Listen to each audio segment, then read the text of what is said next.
బులెటిన్లో breaking news చూస్తున్నాం. ఒకవైపు కృష్ణా వరదలు, మరోవైపు బుడమేరు వాగుతో వెలవెల్లాడుతున్న ప్రజలను భారీ వర్షాలు బెంబేలెత్తిస్తున్నాయి. అర్ధరాత్రి నుంచి కురుస్తున్న వర్షాలతో నగరం తడిచి ముద్దైంది. వరద గండ్లను పూడ్చడానికి శ్రమిస్తున్న అధికారులకు భారీ వర్షాలు ఆటంకంగా మారాయి.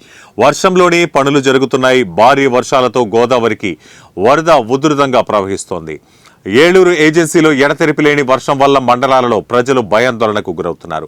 మరోవైపు వేలేరుపాడు మండలంలో ఎద్దువాగు నీట మునిగింది. దీంతో వాగు మీద ఉన్న వంతెన నీటి మునగడంతో 20 గ్రామాల ప్రజలకు రాకపోకలు నిలిచిపోయాయి.